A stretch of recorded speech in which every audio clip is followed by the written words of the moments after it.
Support the Amigos podcast and keep the Amiga goodness flowing for just $1 a month. Visit our page at patreon.com/AmigosPodcast.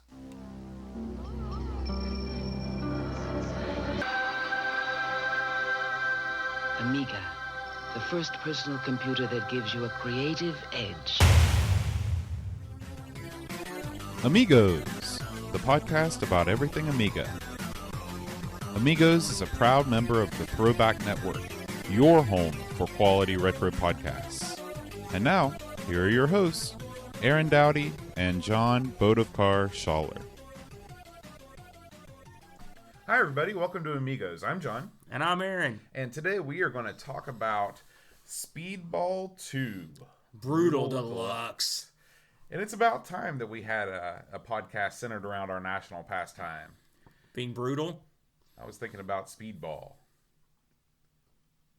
Anyway, after Completely lost me there, Vote. But before we get to the action, there's a couple news stories that I thought you might be interested in. The first one was actually, I came up on Twitter. There's an Amiga magazine called Info Magazine. Are you familiar with this magazine? Info, is it, it's from another country. Maybe I am, maybe I'm not. Where's it come from? Where's it hail? I have no idea. Okay, then It's I don't in know. English. Oh, okay, great.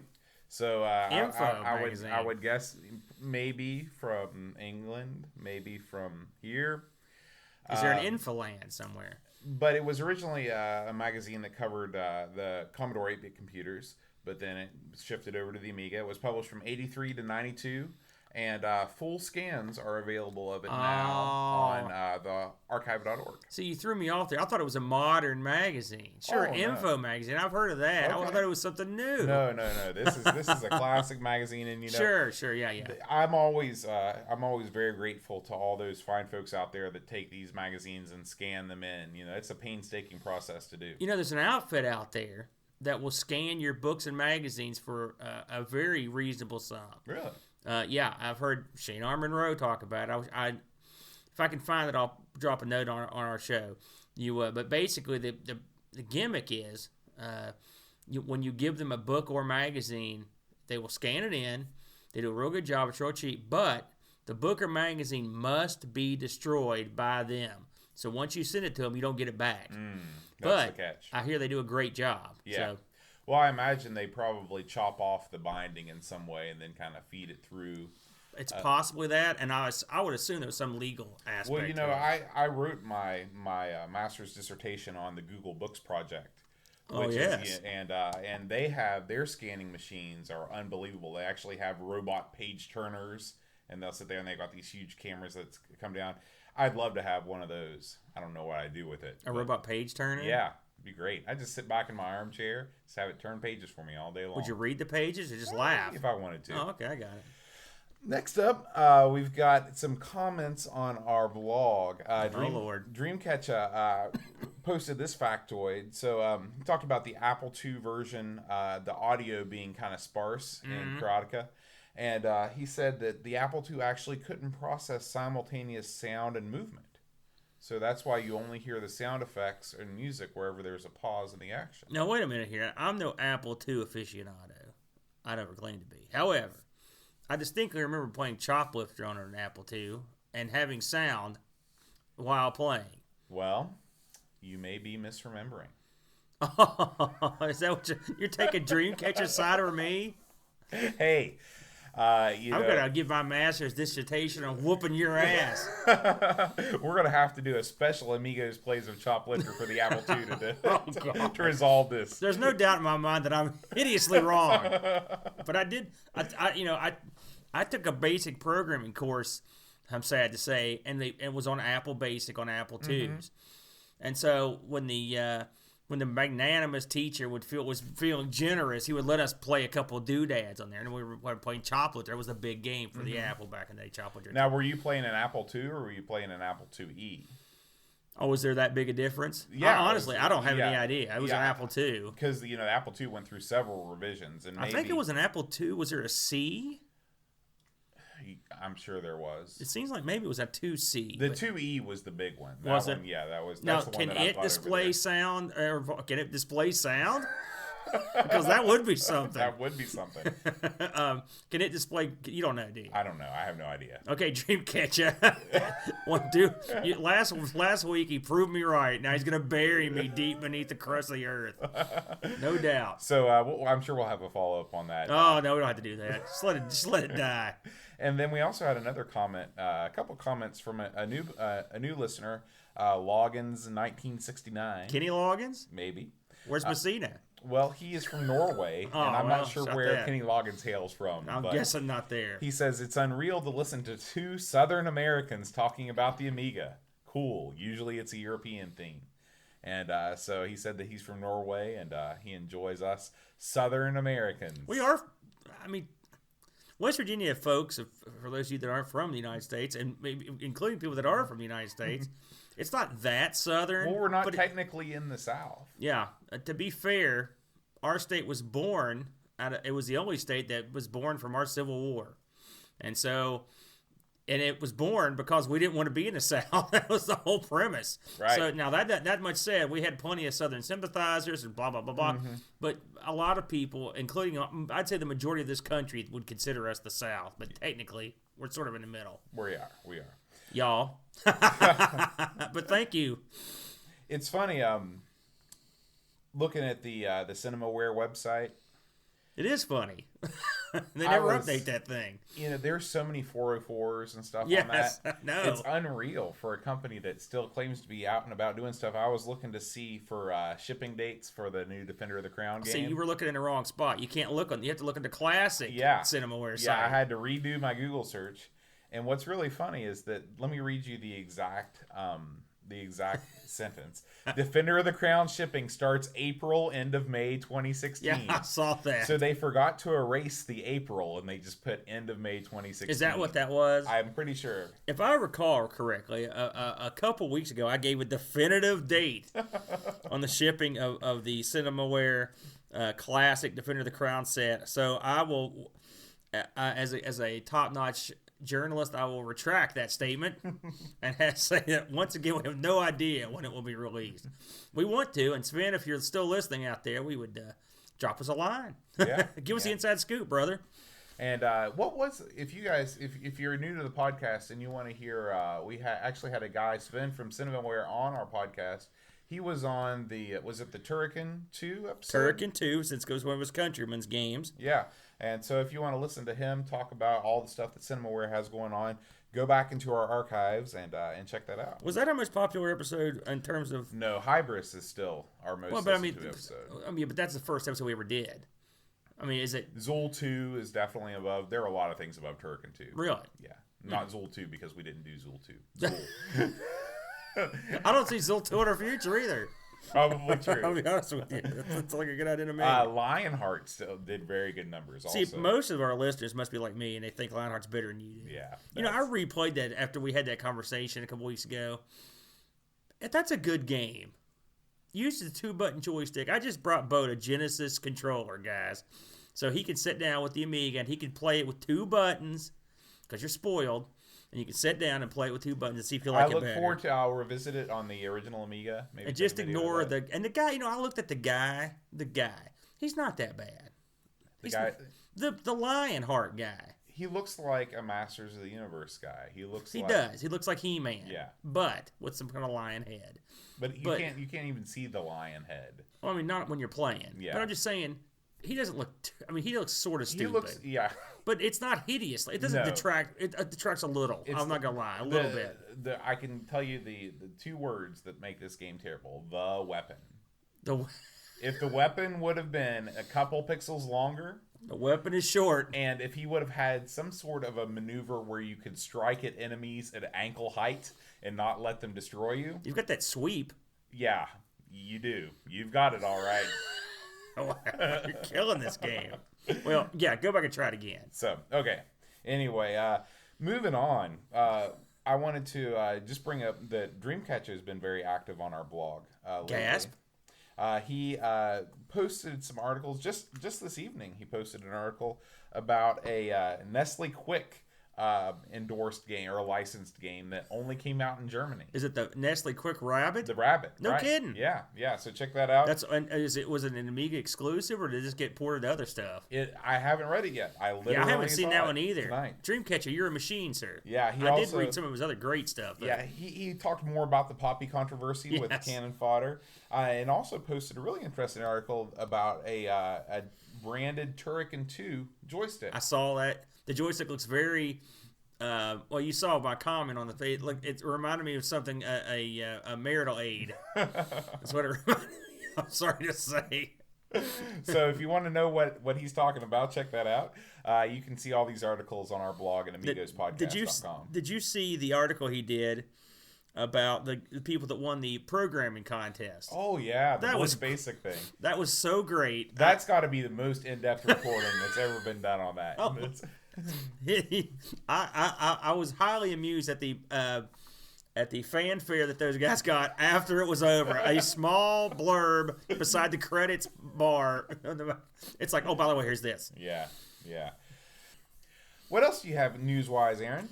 I just came across a little note here, a couple little things, and it seems like we may have heard this a while back, but I had never seen anything from it. The Guardian and Read Only Memory hosted a reunion for Amiga Power magazines. I think it was like the 23rd. Yeah, we mentioned that a couple months ago. It just happened. Right, but we mentioned it was it happened. Yeah. It's a done deal. And they're the Retro Hour podcast. I don't know if you've ever heard those guys. It's a pretty good podcast. Mm-hmm. Very professional. Yeah, These guys are very slick. Professional, not like a couple Southern Americans, no doubt. These are these are gentlemen that are in the field or, something. But they've got photos. They attended it, and they also, this baffled me to a certain degree, but there's a recording of this whole entire awesome reunion, but it's audio. So there's no video apparently of it, which I couldn't figure out why you would do that. They might have limited the video recording because they thought it might impact ticket sales if people knew it was going to be recorded or something like that. That happens a lot with live events like PAX and stuff. Come on. Someone could sell the tapes. That's true. It doesn't. I was baffled at that. So I thought that was kind of strange. There's a new compilation. Again, this is one of the gray area compilations for the CD32. Actually, there's two new ones out. There's one. It's a Mr. Nuts. It's not a compilation. It's just a release. It's a wacky, game about a squirrel. And then there's a Team 17 compilation, The Complete Works.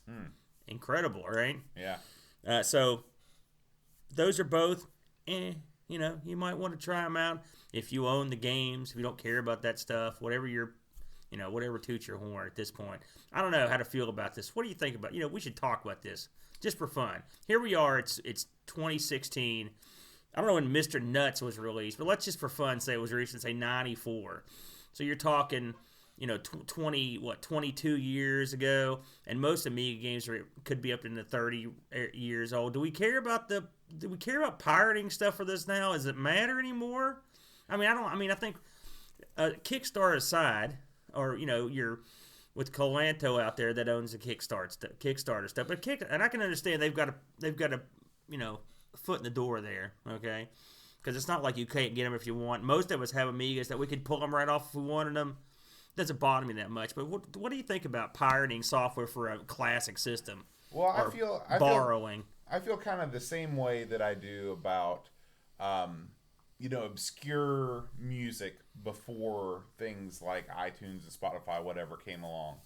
Like, if I can't go out to the store and buy it, if I don't have a way to legally purchase it, then I don't feel very bad about obtaining it through other means. If they ever come out with a kind of like I always think about like an iTunes store for classic video games where they say everything's $1. Get whatever you want. Man, I'd go to town. Because to me that's a fair price for a 30-year-old game, and it's more money than the person that developed that game's getting right now. Mm-hmm. That's just where I stand. I think everybody kind of has their own lines in the sand when it comes to emulation and things like that. Yeah, I just read that Steam is going to be releasing a Genesis or Mega Drive collection. All right, it's Sega. It's Sega through Steam, and so you can purchase Genesis / Mega Drive ROMs and play them through your Steam account. All right.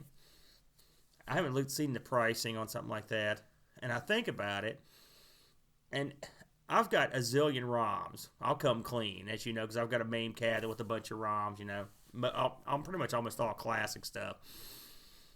But in all honesty, I don't think I would buy the majority of it because it's for completeness sake. You may have it, but it's not like I'm sitting there playing, you know. You're not playing Contra 3 Hard Corpse. Right, exactly. And so I'm not sure what a fair market price even is for that stuff, to be completely honest. I think a buck is I mean, when you think about mobile games, you know, the reason why mobile games are selling like crazy is because they're priced competitively. And if you want, you know, if there was some way that you could say hack in, you know, online multiplayer with multiplayer games or have leaderboards with high scores and stuff like that, I mean, I think that would really take off. Just imagine like a Super Mario Brothers world leaderboard or something like that. And the problem is that just with the Amiga, there are so many companies that were just fly by night. Nobody knows where they are. With console games, companies were usually bigger, you know, and rights are easier to track down. But a lot of these Amiga games are really just abandonware in the truest sense of the word. Well, and it's also a lot easier and more. It makes more sense to collect console games just because collecting Amiga, you're talking about discs. Mm-hmm. And I mean, the Amiga, one of the computers that's all 3.5-inch discs. They didn't really release it, or CDs. And any sort of magnetic format is going to be prone to failure eventually.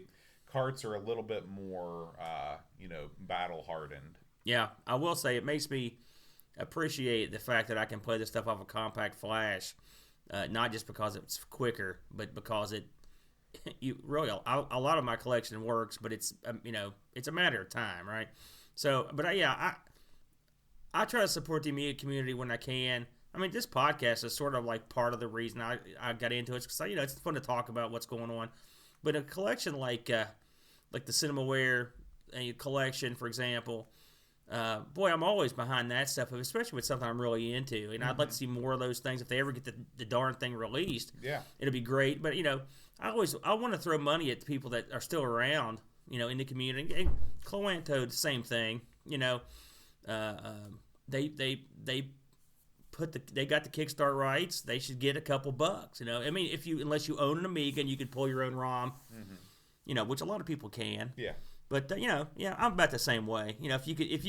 If I can buy something legally, I'll do it. And I've bought a lot of stuff, and some stuff I haven't. So, but on the Amiga, it's tough. These old computers, it's tough to, like you said, you can't just grab this stuff. And I'll look on eBay every week for this stuff, and some of it's either expensive or just not there. Right. So, right. There you go. All right, sidetrack, but that's all I got, Bo.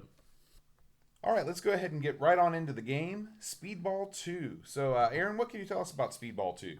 Well, Speedball 2, again brought out by the Bitmap Brothers. Publisher vary, between where you're at. This came out. I'm surprised at how much stuff this came out on. I mean, I knew it had been out on a few things. This was out on, of course, the Acorn Archimedes. My favorite. Right? The Atari ST. I found out the ST was the original version. Was the first version. That surprised me. Yeah, that's now I think this was developed on an Amiga. But I'm not even sure about that. Maybe it was developed on an ST, but the ST version came out first. Of course, the Amiga version, the CD32 version, there was a C64 version, a PC version, an NES version. Did you know this was on the NES? No. Here's the one that really blew my mind. A Sega Master System version, which I've got to find this if it came out in the Master System. The Game Boy and Game Boy Advance had a version, right? Who'd have thunk it, right? Yeah. The Genesis / Mega Drive, which I knew that was on there. It's been on cell phone. It's been on the PlayStation. Who'd have thunk that, right? There's downloadable version for the 360, but the downloadable version is no longer available, I've found out. So if you've got that one, you're good, but I guess you can't get it otherwise unless you go through nefarious means, There's an iPhone version, and there's a version out for something called the Symbian. Are you familiar with the Symbian? That was what dumb phones, or before smartphones came along. So it's probably a real hideous version. Yeah. Originally came out in 90 for the OCS. Sequel to Speedball 1.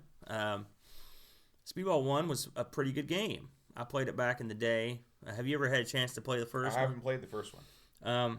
It's very similar, but not. This was a lot of stuff was added, and made better. It's overall better looking.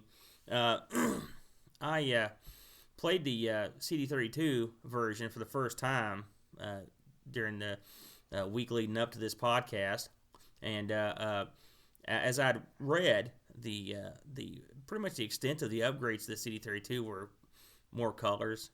Really, I didn't think it didn't look that much different to me. A little bit, but I mean, you're not going to lose anything by playing the original version of the game.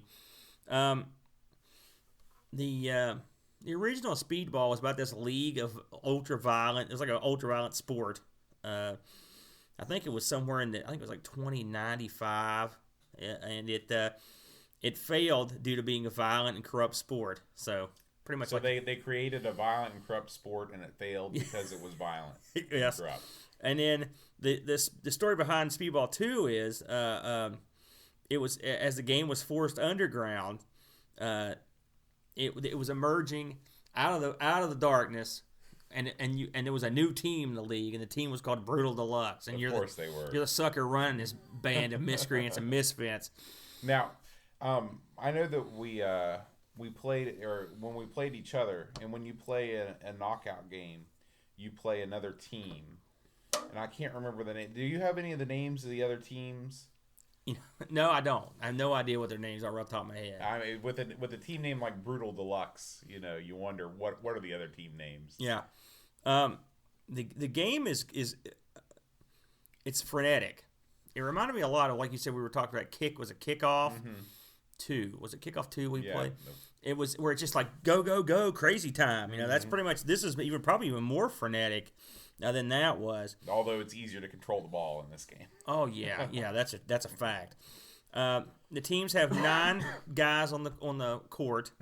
The original game, it had 5, so they had almost doubled the guys. This one in the first game was more about who can score the most goals, whereas in this game it's like who can score the most points. You can score goals like you did in the old one. You could brutalize guys and kill them. You can there's a loop on the wall. You can put the ball through that and get them and increase a multiplier on your scoring. The same amount of points for scoring a goal is given when you injure a guy. So that's always fun.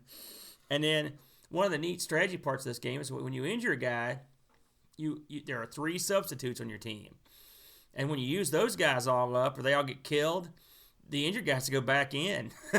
So I don't know if you ever had that happen. Yeah, I never was able to injure a guy or be injured to that point.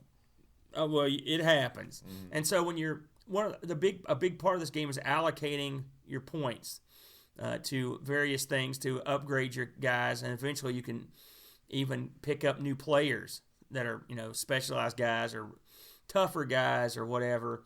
And so you got to be thrifty with your cash, to a certain degree. But you can't just go in there and do nothing. You got to upgrade your team well enough to be able to compete, but at the same time be able to save your money to acquire different players. Right.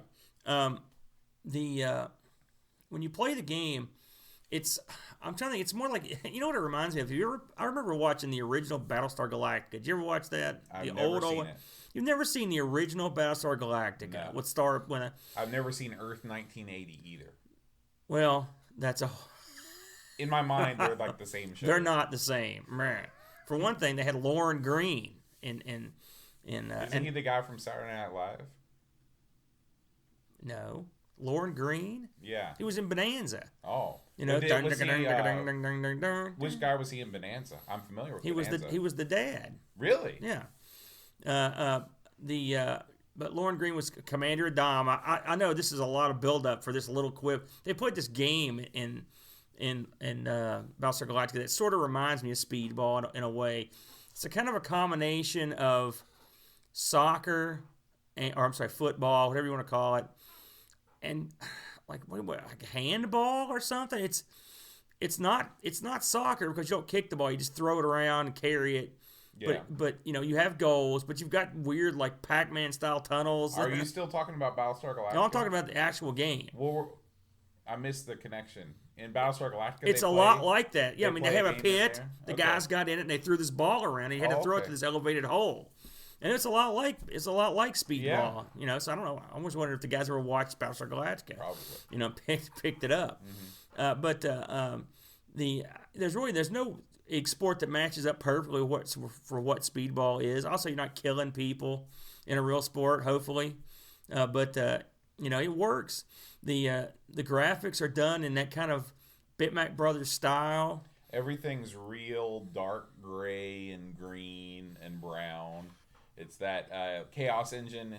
It was the same way. When I don't know if you noticed this, when you go to upgrade the different parts, you've got like chest protector, knee thing. Yeah. When you get to the goggles, they're called like bitmap glasses or something like that. I was thinking, when you look at the player roster, they look like guys straight out of the Chaos Engine. Yeah. A lot of them. Yeah. It's like these guys.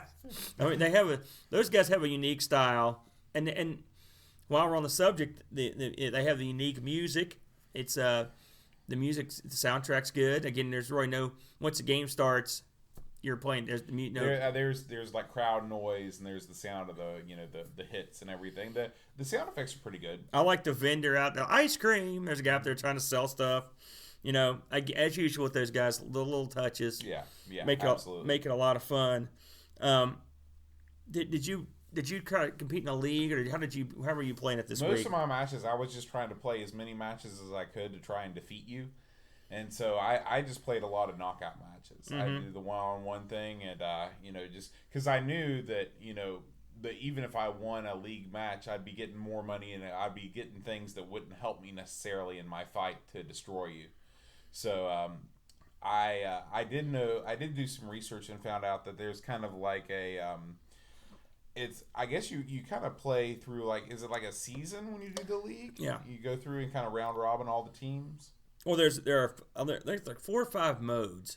There's a practice, and then there's 2-player. You know what I don't like about the practice is you can't actually score a goal in the practice mode. Did you notice that? Well, why did you not like that? Because I wanted to score a goal. Just to see what it looked like? Yeah. When you scored against me, was that the first time you'd ever scored in the history of the game? Yes. Oh, my gosh. But there's knockout, and then knockout's like a small tournament, and there's cup and league. Now, I've played them all at some point. But it sounds very, very footballish. Very it soccer-ish. is. I mean, it's neat though, because like, for example, you get money on while you're playing the game, which is no expression. I could just picture people throwing money out. And I'm a fan of Lucha Libre, and in Lucha Libre, which is Mexican wrestling, when the crowd likes what the guys are doing, they throw money at them. So I was like, well, it could be like that, Have you ever heard about a mustachio match? Do they still have those? I don't. What is that? It's like where it's like a lucha thing, but everybody gets their mustache ripped off at the end. They get them ripped off? That's what I heard. How do you mean, like cut off? You mean? I think so. Because you can't rip a mustache off. Trust me. Unless it was a false mustache. Unless you lift off somebody's lip. Are there a lot of false mustaches in Mexican wrestling? Those guys grow real mustaches. Okay. Where'd you? Well, you're a strange man, Boat. I just started thinking about it. Mustachio? I've never heard of that. One of my kids was telling me about that. Really? Yeah. I would have him committed. Anyways, this game. The one thing I liked about the game is it's a quick game. I don't mean like it plays fast. I mean it goes by fast. Yeah, that's very true. One of the downfalls of many of the soccer titles when you're not very good is you get down by a lot and you're just waiting for the game to end to start a new game. These games, I'd say they might be 3 minutes long, maybe a minute and a half, 90 seconds for each half. They're real short. I'm looking here and see if I've got it written down exactly how quick they are. Each game lasts 180 seconds. Yeah, that's it. So yeah, that's about right. They go by so fast that you can't get murdered unless you're really bad. Right. You could get beat by 2 or 3 points, as you beat me one of our games. But it's not like I didn't feel like I got completely smashed. I think I beat you 32-2. Oh, is that right? Yeah. Wow. Man, looks like time to go to get the head doctor to have a look at your boat. I was looking at just some of the a lot of the guys that work, it's the same guys that work on all the bitmap stuff, and the same names came up. Cadaver, they'd worked on Cadaver and the Chaos Engine stuff, some of the Sensible Soccer stuff. The one guy that I saw, we've seen this guy's name a million times, Richard Joseph. He did some of the music for this thing. He won I love this. In 1991, he won the 1991 Golden Joystick Award for Best Soundtrack for this game. I wonder how many years the Golden Joystick Award was awarded. We should look to see if that's still being given out, because I would love to win one of those for something. We need to get Richard Joseph on the show. Has he passed on, or is he still around? Is he the guy that did? He's the guy that did the Cannon Fodder song, right? He did tons of everything. I don't know. We'll have to check it out. I'm going to look right now. It's just real time. Yes, he passed away. That's what I thought. And in 2007, I'm sorry to say, but this guy was at least he collected a golden joystick before he passed, so he's got that going for him. This guy was in everything though, and he was a good hand. He's right up there with Alistair Brimble. Yeah. There's also a little note here. I just noticed on Wiki, the ice cream salesman was voiced by the sometimes collaborator Joseph Michael Burdett, and I always wondered who the hell that was. Have you noticed that guy selling ice cream up in the crowd? That's sort of a famous thing with this game. It always struck me as kind of strange too when you. I can imagine these guys are literally being murdered out in this pit, and there's a kid up there buying ice cream. Well, that's the one thing that I was kind of surprised at, because the game's called Brutal Deluxe and it's advertised. It's the most brutal, violent. It's really, you're basically knocking guys over. Like, it's not graphic in the way that a game like Moonstone is graphic. You're right. Nothing's as graphic as Moonstone up to that point. That was stunning brutality. But this is I think they should have sold that angle. If they were going that way, they should have sold it a little bit more. Well, maybe they didn't want to get banned in Germany. That's true. They probably were concerned. Yeah, I don't blame them. This game was, of course, well received, as you can imagine. It makes a lot of top lists. It made Amiga Powers. It was third greatest Amiga game of all time. Third. That's impressive. I don't know if I'd go that high, but don't get me wrong. Top 10, probably third. There's a lot of good games for the Amiga. You're up in some rarefied air. Yeah. And this game's not without its flaws. And both stumbled upon one, which is pretty common. The screen there's not enough space. There's not enough real estate. Wouldn't this game be great if on the pin main? Something with a long screen where you could see the whole field. Yeah, vertical monitor. God, if there was a way to do that, so many games would be so awesome. Yeah. Just have one long play field that's 32 inches wide. You'd be in business. But sadly, there's nothing that can be done about it. And there's a tip for some developer somewhere. Get busy. Virtual reality's here. Do something. High res mode, just like in Super Skid Marks. Yes. Yeah. I'd say that's the biggest flaw. Really, it's the amount of real estate you can see when you're playing the game. I noticed when I play the computer, when I was heavy into it, I could beat the crap out of the computer back in the day. Now, not so much. My skills have depleted over the years, but I think if you get really good at this game, you could probably beat the total heck out of the computer, the AI in it. So that was a little flaw. But like I said, it was well received. It got scores in somewhere in the 80s or 90s from pretty much most of the magazines. I was surprised to know that there actually have been some remakes of this, or I don't know, homage, or I don't know how you'd really put it. And they were released on some weird platforms.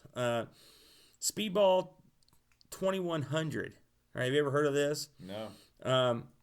It was on the PlayStation. Who knew, right? I never heard of this thing. And it's a 3D version of Speedball. It didn't do well, apparently. It didn't do well at all, but it was released in 2000. Then there was Speedball 2 Brutal Deluxe on the Atari Live Arcade, which we talked about. It had a 3D graphics mode, plus it had one of the ever popular classic mode, where it did that deal. Again, you can't get it anymore. On Steam. There's a Speedball 2. It's called Speedball 2 Tournament. I gotta check this out. It might be fun. I really don't know much about it, but I read some reviews. They said it's if you like Speedball, they didn't add anything to it. They didn't take away anything from it. It's basically as it plays on the Amiga. I see. There was a game called Speedball 2 Evolution, February 2011. This was on the iOS, and it was also released for the PSP and the PlayStation 3. Pretty much, from what I've heard, pretty much what you said, sort of a similar situation. Now, this is the one that has made me more interested. I read a lot of good reports about this one, Speedball 2 HD. Have you heard anything about that? No. It was released in December 2013 on Steam, and it's supposed to be the best of the bunch. Clear, beautiful. That's probably the one you're going to want to go for if you're going to try one of these out. If you're not going to go for the original.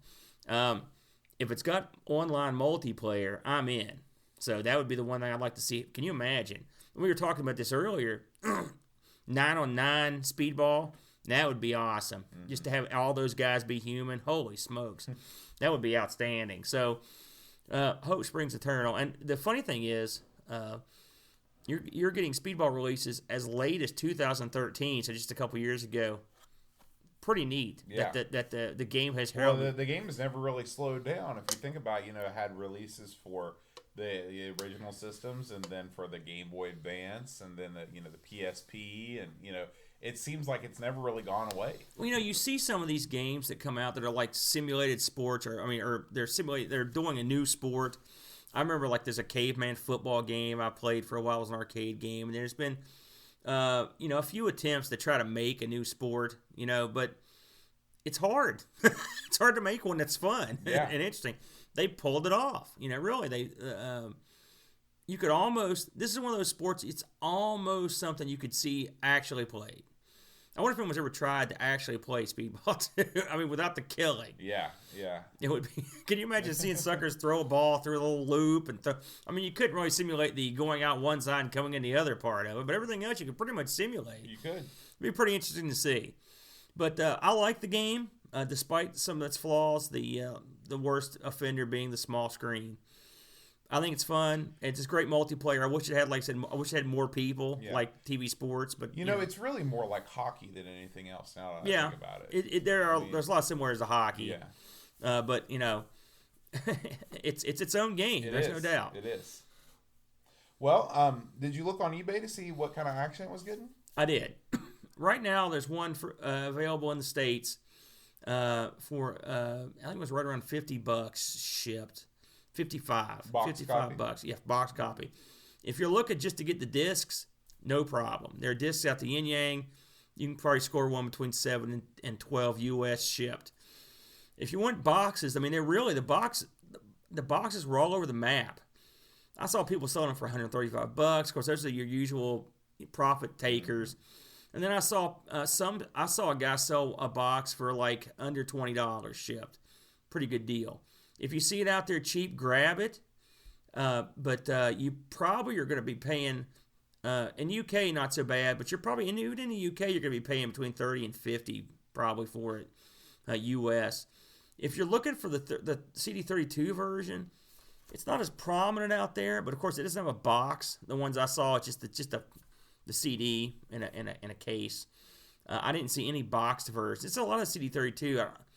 I don't know if they just didn't have boxes for them. I've got a few CD32 titles that have boxes.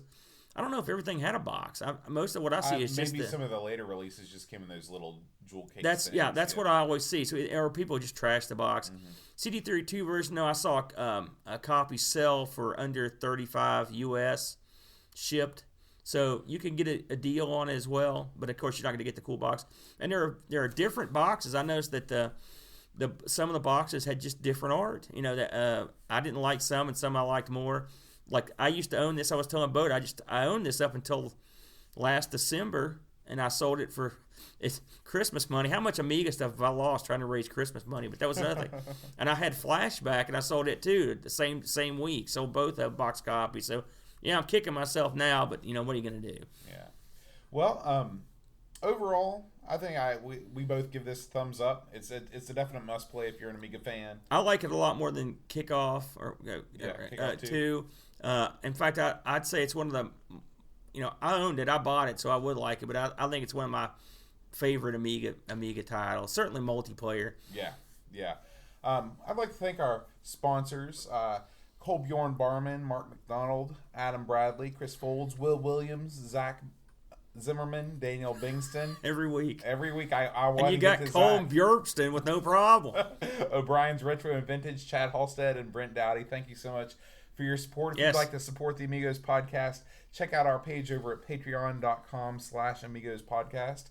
Next week, Aaron, it's time. We're 42 episodes in. It's time we finally did the first real killer app game for the Amiga, Shadow of the Beast. Oh no, we got to go for it. Yeah. Doubling down.